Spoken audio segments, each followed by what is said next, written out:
이 시기가 너무 중요하기 때문에 뭐 공부 못할까 봐 다 중요한 시기예요. 이 인생에 안 중요한 시기 안 없어. 중요한 시기가 없어요.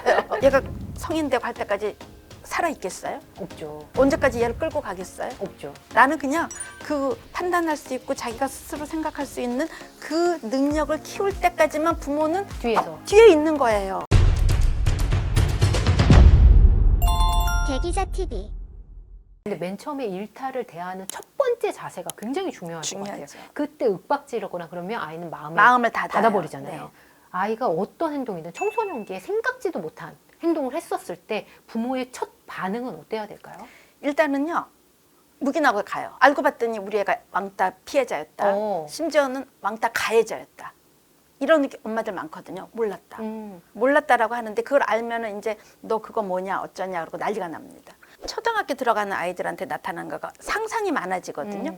그래서 여러 가지 거짓말을 해요. 상상이 많아지니까 상상이 없는 거짓말을 만들어내요. 뭐 예. 누가 제 머리를 잘랐다는 둥. 그런 상상을 막 지어내요. 막 이러니까 그 엄마가 듣고 아니 뭐 걔가 우리 애 머리 잘랐다고 막 이러고 이제 남의 막 분쟁 만들고 막 이러기도 해요. 그래서 막 거짓말을 해요. 그 다음에 뭘 슬쩍 물건을 가져와요. 네. 보시기에 예. 상상력이 많아지기 때문에 어. 저 물건도 내가 가지면 어떨까? 그러다 오늘날 내게 됐어. 그러면서 가져와요. 예. 그런데 그걸 가지고 또 한 번 거짓말하면 너는 정직하지 않다 그러고 애를 그냥 때려잡습니다. 진짜 그렇게 돼버려요. 얘가 그 시기가 있어요. 그렇기 때문에 그거를 넌지시 엄마가 야 뭐 그 물건이 하나 없어지면 걔는 어떻겠냐. 넌지시 예. 직접 얘기하지 말고 너 죄졌지 이런 반응이 아니라. 절대로 너 뭐 이제 너 이러면은 어릴 때부터 이러면 거짓말쟁이 된다, 어. 도둑질하게 된다. 그러면은 그래 나 그렇게 될 것 같아. 엄마 말 하나하나가 자기한테 와서 닿거든요. 그러니까 그런 말 없이 그러나 우회적으로 그러면서 뭐 예를 들어서 어머 누가 내 그걸 가져갔다 얘. 어떻게 하면 좋니? 네. 그러면 그거 엄마가 아끼는 건데 그랬잖아 막 이러면서 그 감정을 느끼게 되잖아요. 그러니까 그러한 기회를 좀 만들어가면서 하기 위해서는 엄마가 대화를 많이 해야 되고요. 그 다음에 이제 이건 초등학교지만 사춘기가 되면서는 얘 어른이에요. 엄마 생각은 얘가 어리다고 생각해요. 자기 판단해요. 근데 거기다가 자꾸 아니 내가 지적질 당하면 싫잖아요. 엄마들이 그러면서 아이는 지적질하고 있어요. 그래서 아이를 좀 독립적인 주체고 성장했고 이렇게 자꾸 생각해 주는 거. 오히려 그 당시에 부모님이 아니라 이렇게 하기 때문에 아이들이 부모님하고 입을 닫고 말을 안 하고 친구한테 매달리잖아요. 그렇죠. 친구에 대한 의존성이 굉장히 심해지는 것 같아요. 근데 부모님 입장에서는 친구랑 어떤 관계인지를 알 수가 없으니까 이게 너무 걱정되는 마음이 크거든요. 친구한테 의존하는 성향은 왜 이렇게 나타나는 건가요? 우리 네. 인간이 다 사회적 동물이잖아요. 그래서 관계를 다 해야 되는데 이제 초등학교 가면서 친구 중요해지거든요. 그래서 친구 관계가 막 생겨요. 그러다가 사춘기로 접어들고 하면서 부모님이 절대적이지 않구나. 또래 관계가 더 중요해서 엄마가 야 너 옷 그거 이상하다. 괜찮아. 근데 친구가 그거 이상하다. 그럼 절대 안 입어요. 맞아요. 너 머리 이상해. 절대 안 절대 입어요. 안. 모든 거가 친구 예. 기준이 되거든요. 그러니까요. 그렇게 되니까 친구한테 의존돼서 예. 가는 경우들 참 많아요. 그것도 얘가 성장하는 과정이에요. 그것도 그냥 놔둬야 돼요. 그래서 어떤 친구하고 있고 어떤 걸 하고 있고 하는 거를 얘가 자연스럽게 얘기할 수 있는 장을 자꾸 만들어줘야 되지. 네. 너 그런 애 만나지 마라. 그다음에 너 너무 친구한테 의존한다. 이러는 경우들 안 되고요. 제 사례는 너무너무 고민이라고 한 엄마가 있는데 딸이 있어요. 네. 근데 두 아이가 굉장히 친구래요. 절친이에요, 절친. 절친. 근데 둘이 틀어지면 한 애가 얘를 이제 딸한테 와요. 그래서 막 이러다가 또 둘이 둘이가 친해지면. 좋아지면 또 또록 가버려요. 그럼 얘는 또 혼자 있네요? 상처받지 않겠냐고. 그래서 이거를 저쪽 가서 둘이 너무 친하지 말라고 이렇게 얘기를 해야 되냐. 어째 그러면 딸은 뭐라 그러냐. 그것 때문에 고통을 받고 있느냐. 아니래. 아니 우리가 성인이 돼서 관계가 아니, 예. 두 사람 친하다가 나하고 친해질 수도 있고 이렇다고 너 배신 때려서 지금 연인 관계도 아닌데 예. 뭐 둘이 왜 친해 이러고 쫓아다닐 수 없잖아요. 사람 관계 쟤는 쟤하고 친할 수도 있고 어쩌다 나랑 친할 수도 있고 나는 나대로 그거를 부모가 가서 저 부모한테 얘기한다고 그럼 그 부모 어떻게 생각하겠어요? 그러니까 우리 애만 왕따래요. 아이는 왕따로 생각 안 해요. 얘는 얘대로 벌써 인간관계가 사람 이렇구나. 관계가 이럴 수도 있구나 하는 거를 하나 배워가고 있는 과정인데 그거로 인해서 뭐 고민하고 막 난리를 부리는 것도 아닌데 네. 어머니들이 더 고민이야. 예. 좀 나쁜 친구 만날 수도 있어요. 아닌 친구들. 걱정되죠. 근데 제 경험은요. 제가 아무래도 범생이었을 거 아니에요. 뭐 반장도 그러셨겠죠. 하고. 예. 선생님이 공부 제일 잘하고 그때 깡패였어요. 얘는 진짜 우리 진짜 깡패 같이 짝하라고. 짝을 해놨어요. 얘는 맨날 엉뚱한 소리 하고 있고, 근데 되게 재밌더라고요. 재밌으셨어요? 예. 얘기가. 진짜야? 응. 뭐 어디 가서 뭐 술 마시고 오빠들이랑 뭐 좀 막 그 진짜지 거짓말인지 모르겠어요. 맨날 근데 난 너무 재밌어. 예. 둘이 친해졌어요. 예. 아 그때 제가 그게 중학생이었거든요. 공부는 해야 된다. 그거는 다 있고, 야 너 근데 내가 좀 내가 숙제한 거 좀 봐라. 그래서 좀 해봐라 너도. 그러고 맨날 그러고 댕기니 이 얘기도 막뭐할 필요 없대 뭐 이런 거 하는데 와 그 담배도 펴요. 예. 근데 그거 따라 안 하게 되더라고요.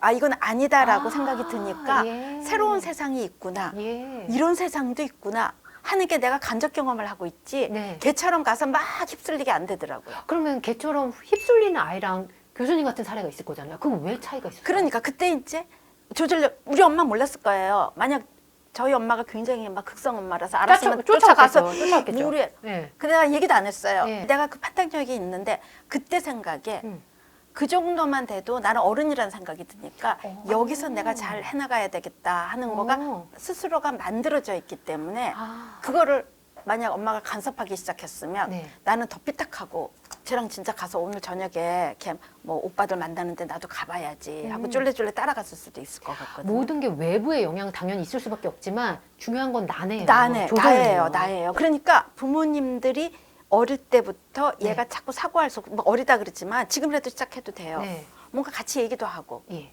넌 어른이야. 음. 네가 알아서 판단도 하고, 네가 이렇게 하고 힘들 때 엄마한테 와서 얘기해. 내가 도와줄게. 나는 네 편이고. 이렇게 자꾸 맡겨서 해보게 해야지 스스로 가게 되는 거예요. 그러니까 그러한 거를 자꾸 얘기해서 얘기를 할 수 있게끔 만드는 거가. 예. 그래야 그게 제일 중요하죠. 그래서 얘가 지금 친구도 누구 사귀는지 상황이 어떤지 그리고 힘든 일이 일어났을 때 엄마한테 바로바로 얘기하니까 같이 의논해줘야지 우리 왕따 피해자라고 막 뛰어간다. 피해자 애들이 제일 안 하는 거가 알리지 않는 거예요. 가서 문제를 더 크게 만들어가지고 도리어 내 피해가 더 커질까 봐. 근데 왜? 그럼 엄마가 다 듣고 그거 네가 문제가 있을까? 어떻게 해볼까? 학교 가고 하는 것도 나중에 액션을 취하고 또 선생님하고도 같이 작전을 짜고. 부모님들이 제일 힘든 거가 선생님도 딴 편이야. 학교도 내 편 아니야. 네. 그럼 뭐 아이를 어떻게 키우겠어요? 예. 학교 내 편이에요. 담임 선생님 내 편이에요. 같은 편이기 때문에 아이를 두고 같이 얘기할 수 있고 이러한 분위기를 스스로 만들어야지 되고 내가 아이를 인정해주고 성인이라고 자꾸 생각해주고 약간의 실수를 하더라도 갈 수 있고 아주 나쁜 실수를 가기 전까지 예. 거기서 못 돌아오면 어떻게 해요? 돌아와요. 자꾸 생각을 못하는 거가 문제죠. 그래서 어머니들이 요새 너무 걱정이 많으시고 예. 장애 아닌 애들이 최대 장애라고 맞아요. 판단하세요. 맞습니다. 네. 중독장애다, 뭐 언어 발달 좀 안 되면 언어 치료 받으러 댕겨야 된다. 교수님도 체감하실 정도인가요? 너무 심해요. 와. 그래서 저는 아니에요. 절대 아니에요. 좀 내버려 두세요. 산만해야지 아이고 조금 애들이 개인차가 있기 때문에 그렇겠죠. 약간 산만한 애들이 창의적이에요. 요즘에 너무 FM이죠. 조금만 상황이 바뀌어도 못해. 근데 미래는 너무 바뀌었어 지금. 차라리 옛날 부모님들이 자녀들이 많아서 내버려 뒀어요. 더 잘 커. 저희 옛날 사촌 오빠도 맨날 가출하고요. 예. 무슨 어디 지방에서 서울까지 자전거 타고 온다고 새까매가지고 어느 날 들이닥치고 막 얼마나 성공했는데요. 부모님이 이렇게 걱정되고 아이한테 염려하는 이 마음을 받고 있는 아이 당사자라면 이게 어떻게 받아들여질까요? 엄마가 내 일거수일투족에 대해서 걱정한다. 그럼 아이는 어떤 생각을 하게 되나요? 아이 다 알아요. 그래서 다 알죠. 뭐 하려 그래도 엄마 걱정 때문에. 어떤 아이 같은 경우에 나 유학 가고 싶지만 그러면 안 될 것 같아. 엄마가 나 없이는 못 살 것 못 살 같으니까. 것 같아. 엄마가 나한테 너무 의존돼 있으니까. 예. 엄마가 힘들까 봐. 예. 벌써 알아요. 어린아이가 그 생각을 벌써 하거든요. 예. 내가 엄마 위해서 공부를 열심히 해야 돼. 엄마 위해서 공부를 해요? 자기를 위해서 공부를 해야 되죠. 그래서 부모님들이 그냥 자기 자신 좀 더 생각하는 게 좋을 것 같아요. 좀 네. 약간의 자기 자신을 어떻게 생각하느냐면 아이도 성장하잖아요. 네. 아이도 컸어요. 지금 30살짜리 아이 아니잖아요. 나도 발달해야죠. 나도 성장해야죠. 네네. 그래서 아이의 인생 쭉 두고 내 인생을 주고 그래서 제가 항상 매핑하라. 내 맵, 인생의 지도 위에서 나는 여기에 와 있어. 아이는 여기에 와 있어. 잠깐 스쳐서 가. 그렇지만 아이가 지금 성인 되고 더 커지겠죠? 네. 예. 점점 자기 길을 갈 거 아니에요. 엄마 나이 들고 엄마가 아이가 의존성이 문제가 아니고요. 엄마의 의존성이 문제거든요. 떠나지 못하는 엄마의 그래서 심리. 그거 있잖아요. 둥지증후군, 빈둥지증후군. 너무 많아요. 근데 너무 본인은 많죠? 아니라 그래요. 본인은 몰라요. 그럼 뭐라고 해요? 그냥 우울한 건 당연한 아니 거라고? 본인은 내가 애를 케어해줘야죠. 일을 하신 분이나 안 하신 분이나 상관없어요. 상관없이 한두 자녀잖아요. 네네. 거의 한 자녀잖아요. 네. 완전히 올인해요. 그래서 제가 보면 음. 우리가 옛날에 진짜 힘드신 부모님들 소 팔고 뭐 어쩌고 예, 해가지고 예. 애 대학 보내고 걔의 성공이 나의 성공이다? 음. 그대로 있어요. 아이 대학 보내고 뭐 아. 좋은 데 가고 뭐 어디 가면은 예, 예. 그 성공이 날 거야. 3, 40대, 50대 초반까지 혹시 이렇게 했으면 좋겠다. 자기 개발로 혹시 추천해 주실 만한 게 있으실까요? 어떤 것도 오늘 한번 이렇게 해봤으면 좋겠다. 오늘요 다 다르죠. 취미 활동을 자기가 뭐 좋아하는 게 좋아하는 있는지 거예요. 찾아요. 일단 찾고요. 그걸 가지고 약간의 목표를 만들어야 돼요. 책 읽는 것도 좋고 뭘 하든지 좋잖아요. 목표를 지나치게 크게 잡으면 안 돼요. 나는 막 꿈을 꿔라, 야망을 가져라. 그것도 달려가야 되죠. 또. 그거 다 엉터리예요. 어떻게 그렇게 금세 그렇게 돼요. 네. 그래서 어느 정도는 내가 이렇게 되고 싶다 하는 거는 어렴풋이만 생각을 해놓고 지금 그거를 위해서 짧은 계획을 만들어야 돼요. 책을 내가 뭐 한 달에 5권 읽겠다. 1년에 뭐 100권 읽겠다. 예. 일하면서 어떻게 100권 읽어요? 뭐 아무렇게나 막 읽겠다는 거 뭐 이럴 수도 있겠지만 그래서 약간의 현실적으로 1년에 내가 공부를 하고 일을 하고 그다음에 남은 시간에 책을 읽겠다. 그러면 한 달에 내가 2달에 한 권씩밖에 못 읽겠네. 그럼 2달에 한 권 정도 정했죠? 그리고 나면은 2달에 그걸 쪼개세요. 그러면 한 달에 반은 읽어야 되죠. 그걸 일주일 단위로 나눠요. 그다음에 하루 나누든지 아니면 일주일에 모아서 20페이지네, 뭐 40페이지네. 그거 읽는 건 쉬워요. 그렇게 해서 작은 목표를 세워서 가다 보면 나는 어느 순간에 거기 와 있거든요. 그렇겠죠. 근데 지금부터 막 거창하게 하면. 안 돼요. 어. 집안 정리를 다 하겠다? 뭘 어떻게 하겠다? 아니, 오늘은 이 방만을 어떻게 꾸며보겠다. 예. 작은 목표를 가지고 예. 가는 거. 그래서 거기서 금세 그러면 결과가 나오잖아요. 네네. 그 기쁨, 이거를 만족감, 이거를 늘려가면 되는 거거든요. 학생들 항상 고민이 교수님 저는 좋아하는 거 할까요? 잘하는 거 할까요? 무얼 할까요? 맹 하다가 아무것도 안 하고 방학 끝나.